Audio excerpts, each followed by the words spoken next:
You've tuned into The Mountain Gardener with your host, Ken Lain. Gardening, it can be challenging, but with these simple insider tips, you'll reap huge rewards. Now, let's tune into today's Mountain Gardener with Ken and Lisa. The echinacea have been stunning this last summer through autumn, and they continue to look fantastic. Now, echinacea or cone flower is another name that just say your grandparents called it.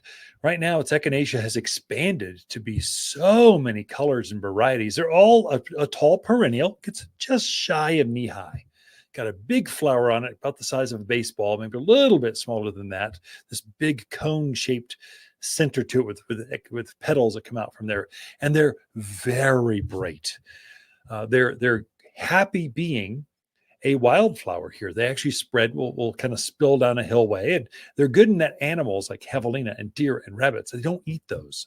And so it's one of those truly wildflowers that have found ways to defensively keep the animals off of them so they can reseed.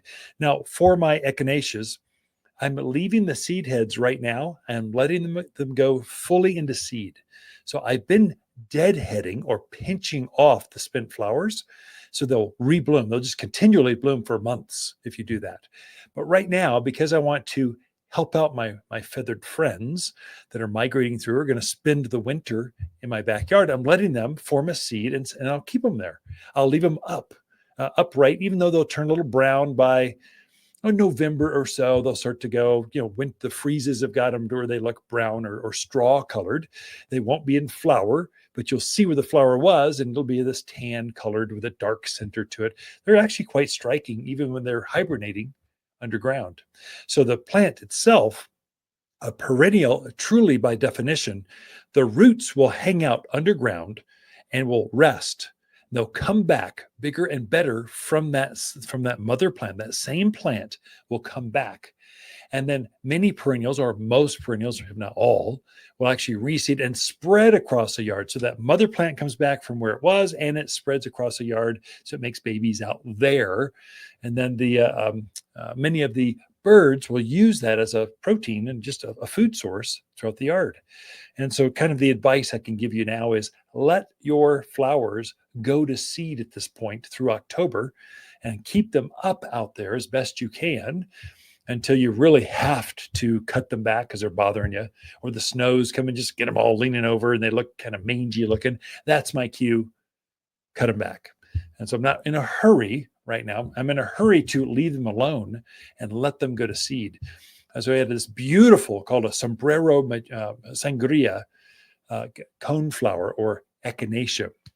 It's a bright orangey red. It's like very, very southwesterny. So this beautiful seed head in the center of it with these long petals that come down off of that. We've got yellows and whites. We've even got a green, a pure green. It kind of comes out green and then it fades to this beautiful purple color. So echinacea is a fascinating flower, perennial for here. If you're from California or these more deserty places, you couldn't really grow coneflower very well there. But here, they're almost like a weed. They're just too easy to grow. And that's how you care for them in your backyard. And so it's a good time to plant those, accessorize, add some color in your backyard. You're plenty of planting season left. That's kind of the best time of year to plant out in the yard. Well, throughout the week, Lisa and I camp out here at Waters Garden Center. We do love talking to fans of this show. Waters' October companion plants that grow well together are blaze maples, burning bush, Arizona creeper, glamour kale, and spicy mum. Waters' spicy mums are best sellers for super long bloom times and local garden tuck. Spicy mums glow yellow with a halo of fiery orange around each daisy flower. These big, bold perennials are perfectly shaped and add color in autumn when few flowers are in peak blooms. You'll find bright fall flowers here at Waters Garden Center in Prescott. For a more fruitful garden, increased success in the landscape that just feels better, then tune in daily to the Mountain Gardener podcast.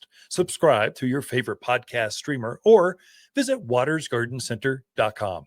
Better yet, visit me directly right here at Waters Garden Center. Thanks for tuning in.